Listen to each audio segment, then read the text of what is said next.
Happy Monday out there, Team 42ish. Your skipper here, Darius Dale, to present our macro minute for Monday, May 20th, 2024.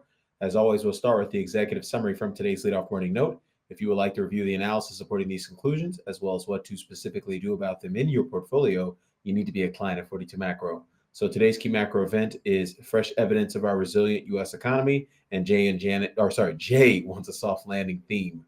The nuance there is that asset markets are calm ahead of an equally calm week of economic and policy updates.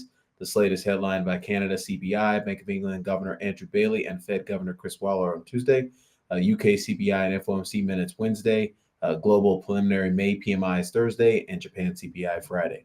Elsewhere, the April leading economic index and coincident economic index data out of the conference board were supportive of our resilient U.S. economy theme and our Jay wants a soft landing theme.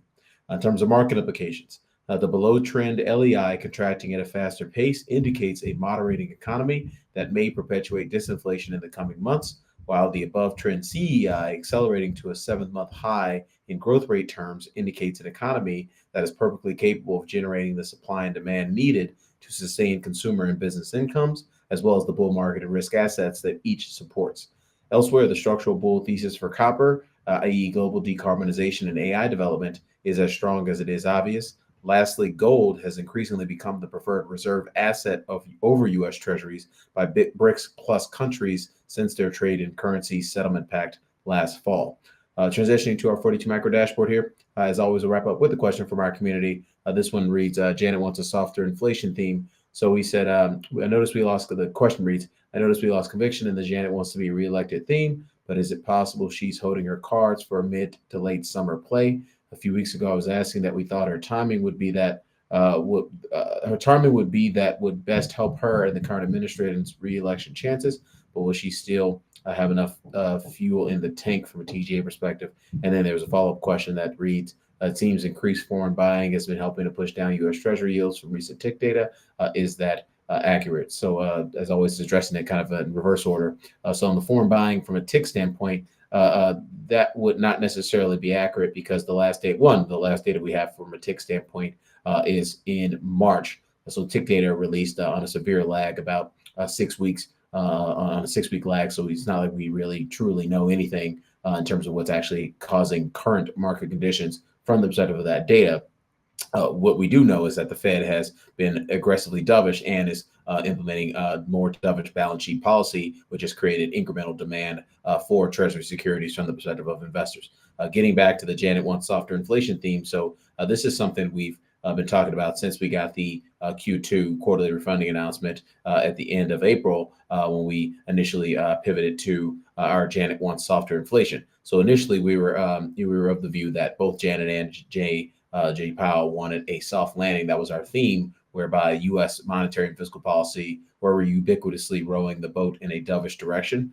This is something we outlined back in October of last year and have been consistently pounding the table on that up until we got the Q2 quarterly refunding announcement by the Treasury, which indicated a hawkish net financing policy pivot by the Treasury Department. We're seeing significant increase in total net financing. We saw a significant increase in coupon and bond financing. And 3, we saw a meaningful increase in the projected Treasury general account balance for the end of Q3 relative to Q2. So those three things in the context of Janet not necessarily needing to or should not be desiring to implement a hawkish net financing policy just based on the current dynamics in the Treasury market from the perspective of the composition of marketable Treasury supply. In our view, we thought that represented a explicit hawkish pivot by the fiscal authority from a net financing policy perspective. And in our view, that's likely to because they want tighter financial conditions at the margins so that we can see slower inflation at the margins over the next few months. Because again, inflation is one of those things that have become a significant drawback or headwind for President Biden and his reelection chances,